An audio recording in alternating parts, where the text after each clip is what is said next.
Hey guys, how's everything going? Got a lot of things going on, and I just wanted to address a couple of things that I saw today. Um, First, if you could just kind of check in, let me know where you're listening from, and I would love to hear about where you're at right now. And as we kind of get this conversation started, if you see the title, Twitch and Other People, and some of you may know what I'm talking about, some of you may not, and that's okay. We can kind of unpack this a little bit.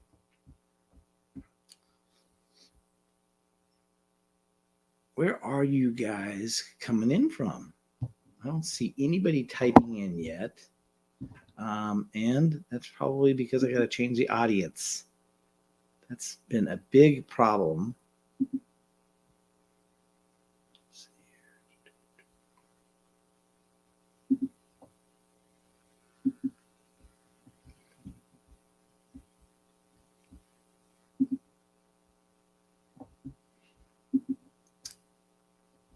All right, I think everyone can hear me. So we're going to hit record. Twitch. Give me just a second, guys. And start recording.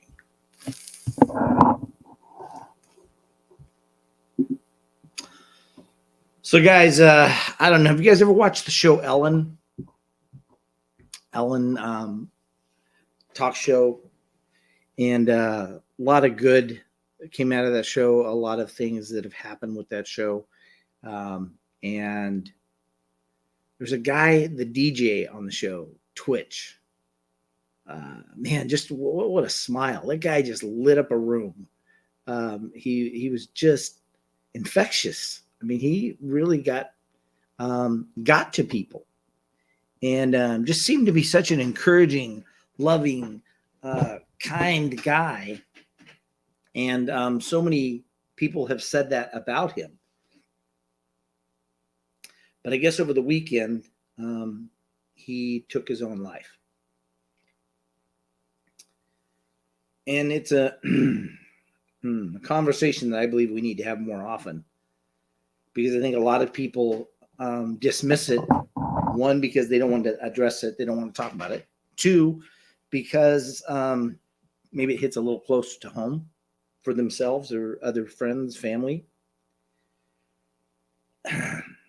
Or maybe they just don't know what to say. So we're going to talk about a couple of things today, because I have dealt with suicide on a couple of different levels. One, I've worked with people to help prevent suicide. I've lost a family member to suicide.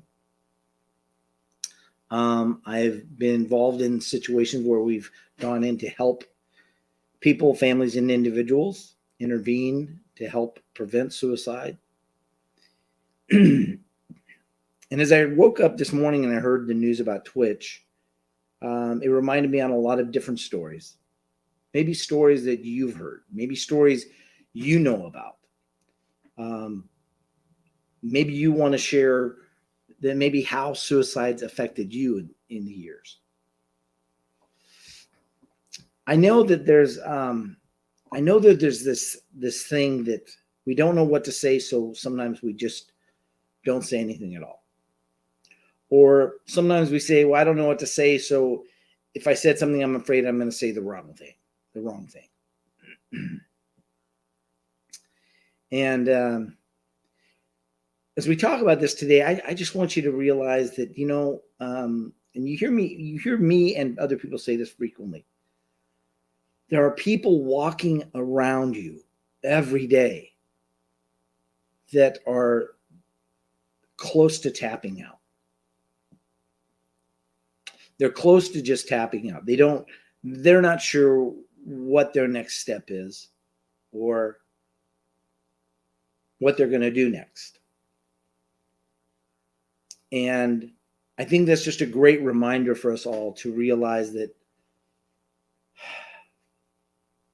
you just never know what someone's going through when you're standing next to them at the store or when you're dropping your kids off at school.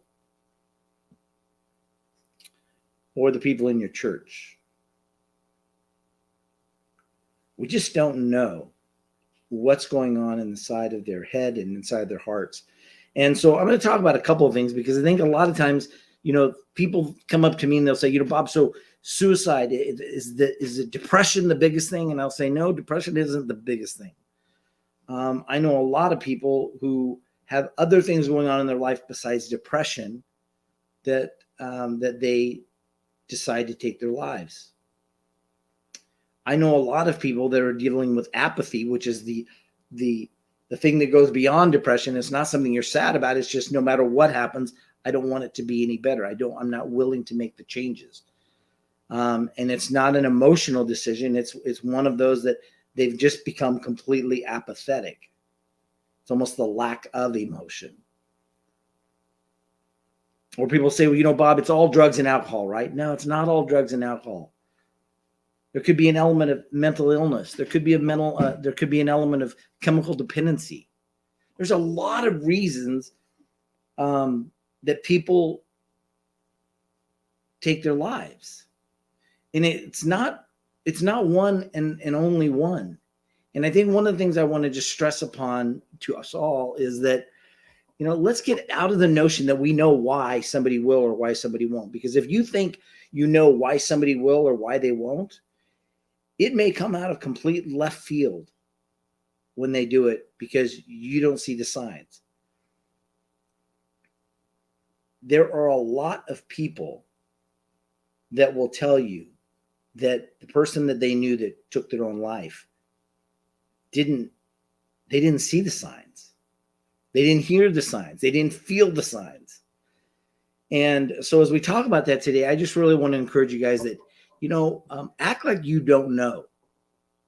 Remember, I think one of the best things I would say to somebody is, act like you have no idea why someone would or wouldn't take their own life. You have no idea why someone will not reach out for help.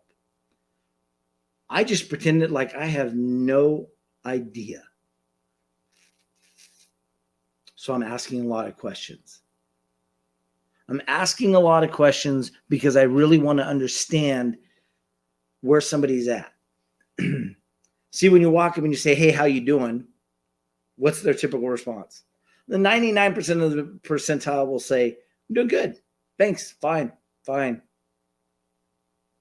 Maybe you even answer that. I know I answer that a lot of times. But are we telling the truth? And look, not everyone's going to tell us the truth just because we ask, really? Are you really doing that fine? But I think one of the best things we can do is just act as if we don't know anything, and then don't suppose that to know everything about the person, because it's in that person that we're going to learn, or in the questions asked is where we're going to learn even more. So when we want to know something, we tend to ask more than one question. We tend to reach out more often. I'm a big believer that our ability to connect with people is a great ability to help influence people and also help even more people. So what did this do to you? When you read about this, what did this do to you? Did it trigger anything within you when you read about Twitch? Did it even spark anything within you? I know that a lot of people, I saw postings today, a lot of people just really, really distraught and torn up about it. And I tell you, I feel it. I feel that pain. And I guess I'm always wondering, the question I always have is, was there anything that somebody could have picked up on? Is there anything that we should have seen or done differently? And I've never met him. So I wish I had, because he seemed like a great guy from everything that I saw or read before and after. And let me ask you this. If you're watching this, have you ever had someone close to you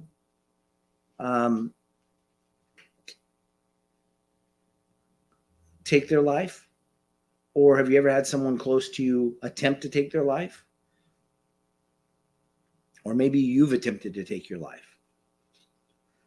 I get it if you don't want to talk about you, but maybe you can put it in the frame of maybe you're willing to share. Yeah, I've tried, or I thought about it, or yeah, my brother. In the case of mine, my brother took his life. My mom, my dad, my sister, whatever, whoever it was for you. Do you have somebody that this really hits home with? Maybe you're looking at that and you're really feeling. You saw that this morning in the news and you thought about it and it hit home for you. I would love to know who that was, or love to know that, yes, that's you, that you identified with it on some level. Someone close to you, Flo. You tried to commit suicide. Yeah. Yeah, it's something it's tough to respond to. I get called out on a lot of situations to go out and help people in the midst of it. Maybe somebody's called, maybe somebody's asking for help. And I'm telling you, it is never easy. It is never easy, whether it's your friend, your family, or someone else's friend or family, when you're getting involved in that. Sandy, yes, my cousin did. It was very shocking, and we all didn't know how to react. Man, thank you, Sandy, for sharing that. And thank you, Flo, for sharing that. It's a conversation that needs to be had more often. And it's a conversation that needs to be had without any fear of stigma or fear of repercussions from people. I think, one of the other things is, when you deal with drugs or alcohol, but when you deal with suicide or mental illness, it doesn't get handled as delicately sometimes and as it should be. So if you're watching this and you are saying, yeah, I've seen that, or yeah, it hurt me this morning when I saw that, I really want to applaud you and tell you thank you for staying on the call. There's going to be a lot of people that watch this and go, oh, wait, whoa, switch the channel. Don't want to know that. Don't want to hear about that. I get it. A lot of people. But I know the ones that get the help and the ones that provide the help are those that are willing to have the difficult conversation, even when they don't feel like it. So if you guys could share this out, you probably know people that are being affected by maybe not just Twitch, but some other people, some celebrities. When you look at Robin Williams, look at so many different people. And guys, I know that there's people that I'm not even mentioning, so please, I get it. There's so many people, and I have, and I'm remiss in not mentioning them. I can't think of them off the top of my head. But maybe you could type in. Maybe some celebrities that maybe a celebrity took their life, and you go, that just caught me completely off guard. I did not ever think that person. Or man, I had no idea. I love it when somebody says I had no idea, because more often than not, they don't. More often than not, we don't. I'll venture to say that more often than not, I don't. And yet, our ability to be present, our ability to open our mouths and have the conversation, and more importantly, our ability to really hear and listen to the conversation being had. The conversation. We're talking about Twitch because he was the most recent. This morning, we woke up to the news that Twitch from the Ellen DeGeneres show, the DJ on the show, seemed to be happy-go-lucky guy, and yet took his life over the weekend. And I really want you to kind of think about it from the perspective as we become fearful because we don't know what to say. If somebody says, and if you've ever heard somebody say it, you know what it does.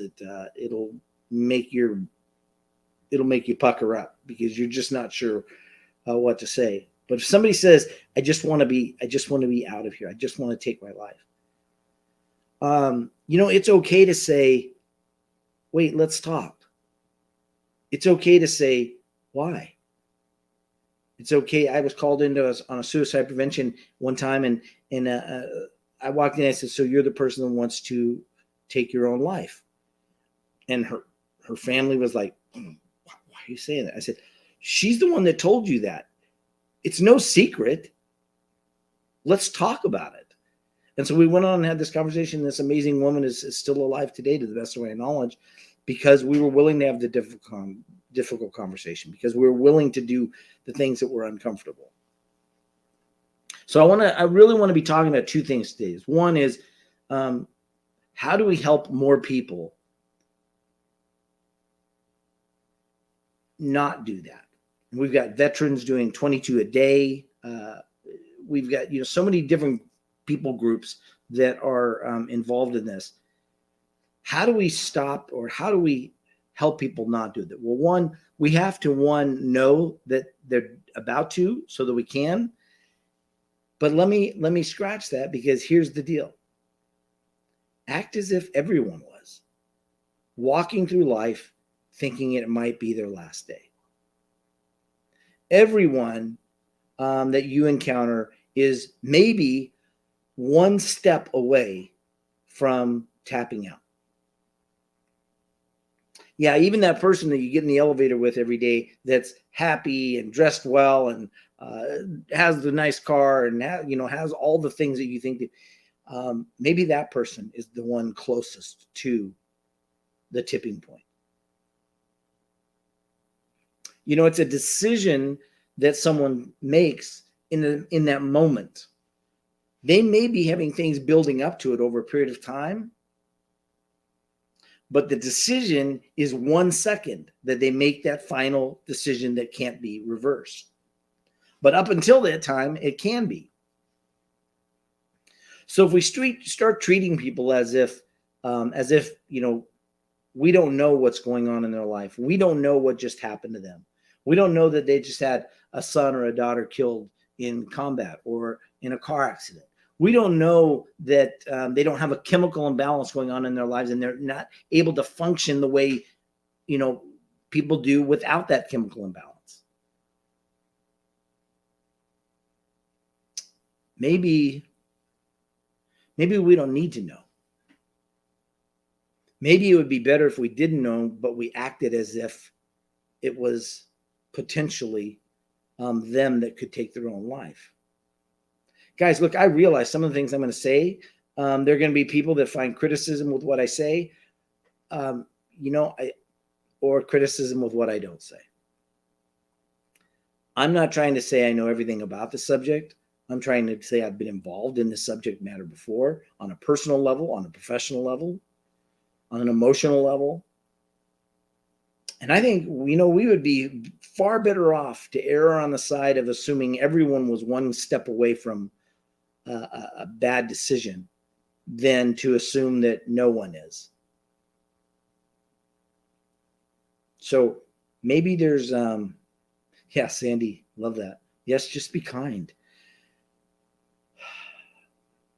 I love the statement that it doesn't cost you anything to be kind. And yet there's times when I haven't been kind. And maybe that was because of something going on in my life that I wasn't handling or dealing with correctly. But maybe it's time that we just go, if we just acted or just thought about this idea that I have when I talk about going to networking groups and stuff. What if you walked into the networking group and said, there's somebody in this room that has underneath their shirt says, if I'm not made to feel important today, I'll take my life when I get home. How many people would you talk to in that room? How many people would you try and make feel important in that room if you knew that? And the answer is always everyone. I would do that with everyone. So then how about if we just start there? And stop acting like we know the reason people take their life. Like I said, there's a lot of different reasons people take their own life. And I've mentioned just a couple of them. It could be drug and alcohol related. It could be mental health. It could be depression. It could be a myriad of other things. But let's stop acting like there's only one reason somebody takes their life. There's multitudes of reasons. And when we start approaching it from that, then we're going to be able to help more people. As long as we believe it's only a mental health issue, we're only going to help and seek out those with mental health issues. As long as we believe it's only a drug and alcohol, then we're only going to reach out to those with drug and alcohol situations. I'm a big believer that there are, like I said, people that you will encounter this month right in your very presence, close proximity to you and close proximity to me that are one step away. Matter of fact, about a year ago, we were at an event and some speakers, and there was a gentleman there standing talking to us, and he recognized me, and then we kind of reconnected where I remember him. I remember him speaking and us talking, several years ago.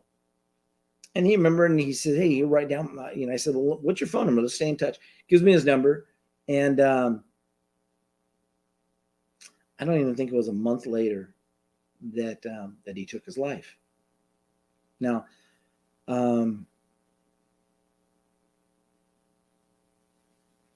there's probably been other people that have taken their life that I don't know about, that I've had interaction with in the last month, 3 weeks, 2 weeks, 1 week, last 5 days, last 2 days. You just don't know. So how about if we just stop acting like we do? What acting like we do says, well, I know that person. That person's pretty good. They wouldn't do that. I get calls all the time from people that say, Bob, the last person on earth who I thought would do this was my uncle, my brother, my mom, my dad, my sister, my cousin, my niece, my nephew. We don't know. So maybe it starts right there. Just stop acting like we know who would and who wouldn't. Sometimes people say, I don't really think this person would. I think it's just a threat. Well, it must be nice to know who would and wouldn't, because I sure as heck don't. So maybe it starts with not acting like we know who would and who wouldn't. Maybe it starts with acting like we know why, or not acting like we know why someone would or wouldn't, what causes it. There's multitude of different reasons something might cause it. So let's get to this. Start with that. Then let's go to this next step. What if we just said, be kind? What if we said, let's just be more present, being kind and being present? I think presence is one of the best gifts we can give, and they're both spelled differently. Presence and being the present that most people would love to have, and yet very few people do have. I've done a lot of research on why people aren't present. It's because it's hard. It's because it's hard. I have several times come out of a meeting where I've been really, really present and walked out and been tired. It can be exhausting. When you stay focused on everything in that conversation, not just the words that are used, but the specific words that are used, the sequence of words that are used, the body language, the eye contact, the tonality. See, when you stay that present for any good period of time, it can be really taxing. And so there's a big reason why a lot of people aren't able, or don't experience that, or don't do that, don't be present. It's tough sometimes. So that would be a good starting point. just being present in the conversation. As a matter of fact, I hear people all the time say, Bob, I'm a really good multitasker. You're not that good. Let me just tell you again, you're not that good. There's a lot of times that people think they're multitasking when they're talking to somebody, when they're texting somebody, and they think they're good at being multitasking, but they're not. But they don't want to admit it, so they just act like, well, I am. I'm a really good multitasker. You're probably not as good as you think. So maybe it's just having the ability to just pause whatever else is going on and being present to the conversation. Maybe it's your kids, your grandkids, your spouse, your loved one, your neighbor. Your neighbor's outside mowing his lawn, and you come out and say, hey, how you doing? He says, good, how you doing? And a week later, you find out that he wasn't doing so good on that day. Maybe it's just being present. Maybe it's asking a two-tiered question. Rather than just, hey, how you doing? Maybe it starts with, hey, how are you doing? Let them answer. Be present to their answer. You might pick something up on their answer that may make you want to ask another question, or may give you some insight into what's really going on. But maybe it's just that two-tier question where you go, hey, how you doing? Hey, so what happened last week that really brought you a lot of joy? Or what happened last week that made you feel really good or made you feel really alive? You know, there's a million different questions, and if you ask them correctly in the right sequence, you can help a lot of people. Ask the right question in the right sequence. It's really important to have the right sequence. Sequence does matter. If I asked you to, if I told you to call me and I'm going to give you 7 random numbers, and if you call me on the first time, you're going to get $1 million, the odds of you getting the 7 numbers in the sequence that matters to get the $1 million is almost nil. But if I said, hey, here's my phone number, call me at 949-542-6398, 949-542-6398, you'd call me on the very first time because the sequence of those numbers matters. So maybe it's that question that we ask. Maybe it's just the ability to ask the question and find out a little bit more than just the answer to the question. How are you doing? Fine. Thank you. Next. It might be, how are you doing? Hey, last week, did anything happen that really just made you feel alive? And you might be surprised at some of the people's answers. They might say, nope. Or they might say, yeah, my grandkids came over. It was so great to see them. I hadn't seen them in so long. And all of a sudden you get some insight to that person. Not only the insight into what they do by asking what they do, but the insight into who they really are. So maybe it starts with that, just being present. Then asking questions. Being willing to have a conversation. Had a conversation this morning with somebody that came over for some other stuff, and they're here for another business matter. And I said, they told us about where they were, living and where they were raised. And I said, are you married? And they said, no, my husband died.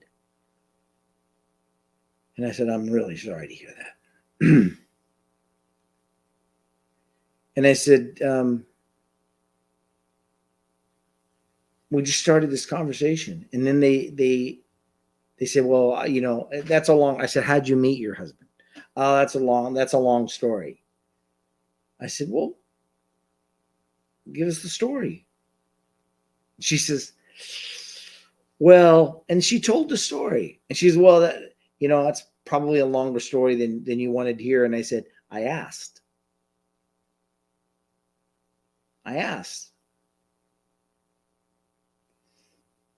Two things important. One, be willing to have the conversation. Two, be sensitive in listening to the conversation.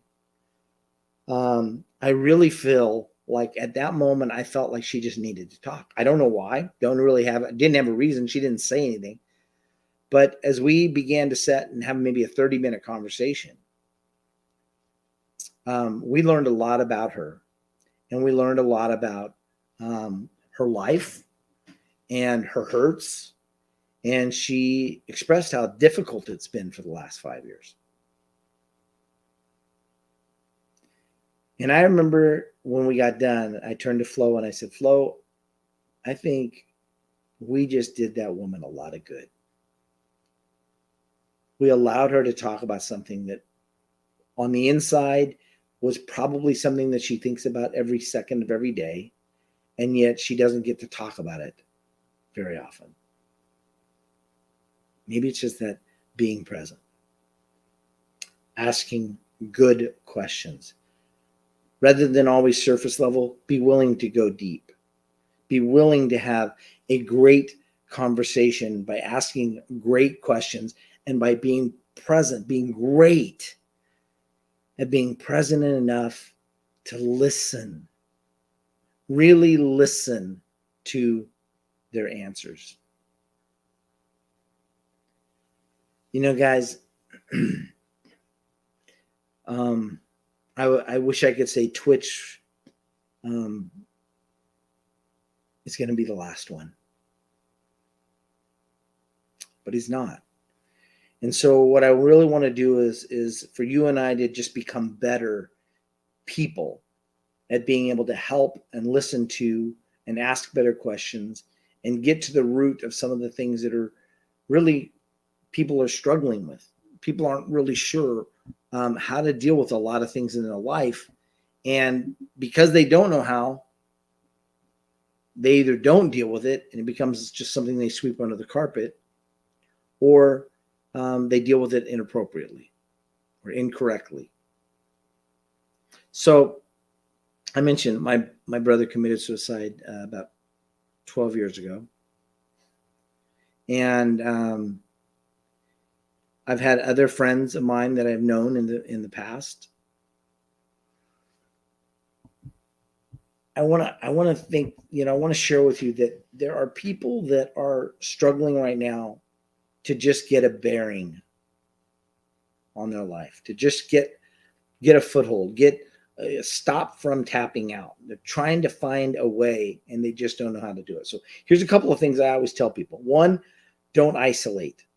If you're feeling struggling, whatever, you're questioning your value, your worth in this life, first, don't isolate. Second is to reach out to someone.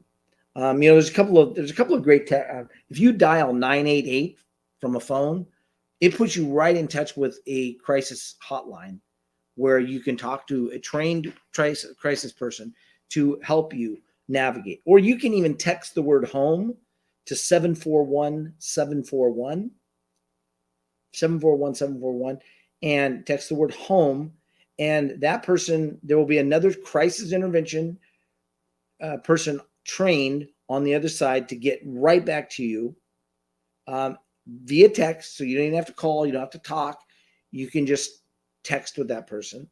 Or like I said, dial 988 and you can be in touch with somebody right away. Don't isolate. Reach out. One of those numbers too. You're welcome to reach out to me on Facebook. If you go to Facebook, Bob Donnell, and shoot me a private message, I'll be more than happy to respond. I mean, look, there's these phone numbers that you can call, and these guys are great crisis intervention specialists. They're organizations, but I'm not opposed to talking to somebody if somebody needed to talk. You can Facebook message me, or you can send a text to 949-542-6398.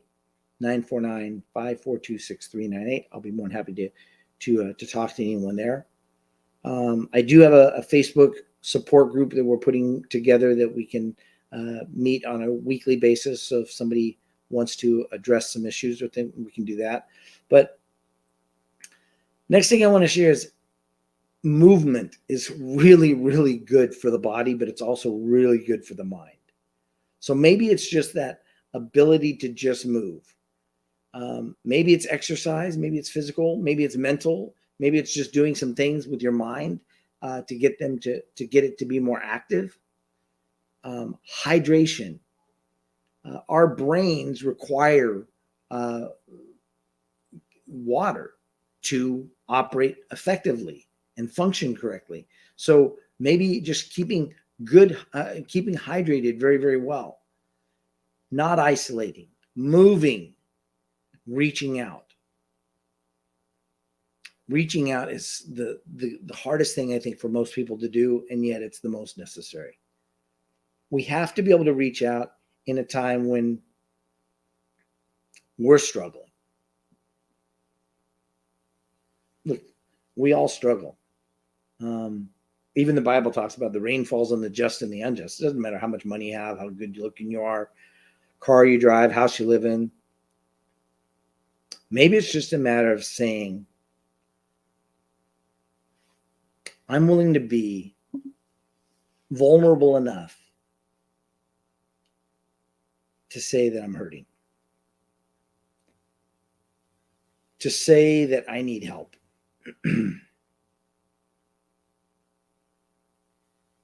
If you can get someone to the point where they'll be that vulnerable, you can help them.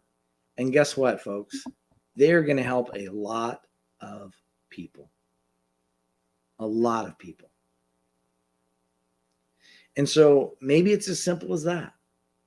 Maybe it's as simple as saying, I'm going to be willing to be vulnerable in the hopes that I can have someone, help someone, be a help to other people. Remember, it's not about what you think it is, typically. It's not why you think that they're doing it, And more importantly than not, you just don't know. But the people that are still on this, the people that we're talking to right now, I believe that you care. And so the best way you can do is to learn how to be present, to ask good questions, to be willing to be vulnerable in order to help them become vulnerable. And if you need help with that, like I said, I've given you 3 resources. My phone number, 988, and then 741-741, text home to that number. Those are some great resources.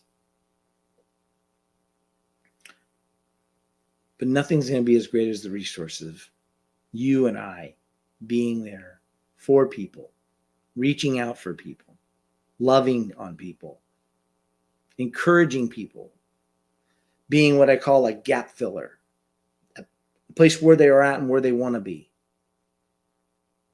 I feel like tapping out. I just want to survive another day. And maybe in that other day, something might change where they can last another day and another day and another day. You know, being that person that can just be a gap filler for the people that are struggling around you. The ones you know about and the ones you don't. So Flo says, you're so great at asking questions and learn about people. Thank you. I appreciate that. That is probably one of the greatest compliments. That and being present with people. Those are probably one of the two greatest compliments that I can receive. So thank you so much. Guys, if you have questions or comments, like I said, share this out with your friends. If you have questions or comments and you want to talk about this, please let me know by shooting me a private message.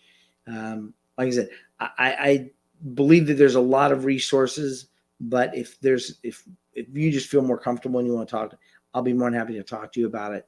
And I'll give you the next level support group as we get that put together. It'll be a Facebook private group so people can ask questions, go in there and chat.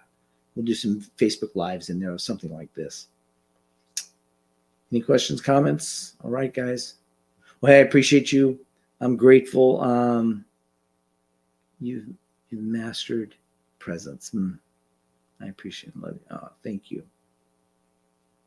Thank you. Thank you so much. Guys, gals, just love one another. Reach out to one another. Be sensitive to one another. Be kind. Be loving. Be patient. Extend grace. Oh my gosh, extend grace to yourself and to others. And maybe you're that person going, Bob, I'm the one that's about to tap out. Please don't. Please don't. Please reach out to me or someone else, or 988, or text home to 741-741, or one of these people on here, or friends of yours or family of yours.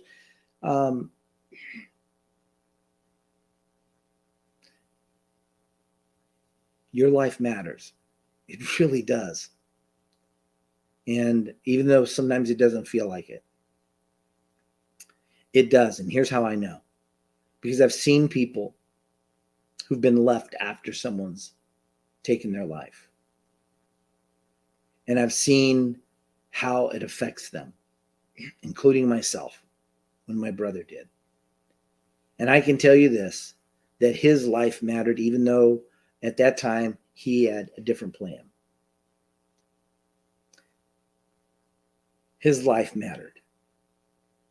And I don't know what's leading to that point. Maybe you have a chemical dependency or a problem. Maybe you have a distraught circumstances. I don't know, but I'm available, and I know other people on this call are available. And I just gave you two other sources: the 988, dial 988 crisis intervention, or text home to 741-741. And I know that they can care and will reach out and help. So whatever's going on, I know one of the best things, I know of people that have been saved that literally were going to commit suicide, but somebody asked them to do them a favor, and they did that favor. Wait, this is a person who's going to take their life, and yet when asked to do a favor, did the favor and found meaning and found purpose. Maybe it's as simple as that. Down 988, yeah, for help, or call Bob, yeah, or text home to 741-741, and there's a crisis intervention person there that can literally do nothing but text with you, and you can text, so you don't even have to get on the phone and call someone if you don't want to. So, guys, thank you so much for tuning into this. We're all affected by this. We're all going to be affected by this at some point in our lives, because it's going to, if it's not directly a family or friend, it's going to be somebody that we know, and that's where we can really be the most help, is realizing that this affects us all. I'll close out with this. There's a great thought that I've shared many times, and that is, anytime you and I are operating from less than our best, anytime you and I are operating from less than our absolute best, the world is operating from a deficit. Let that sink in. Guys, get out there. I appreciate you. I love you. I appreciate your tuning in and staying. Please share this out with other people. There's going to be other people that need to hear this. And who knows? We might just be that catalyst. Us together might become that catalyst to help even more people weather the storms of life and deal with getting from that place where they are to where they really want to be. And that's what I call a gap filler. So thank you, guys. Have a great evening.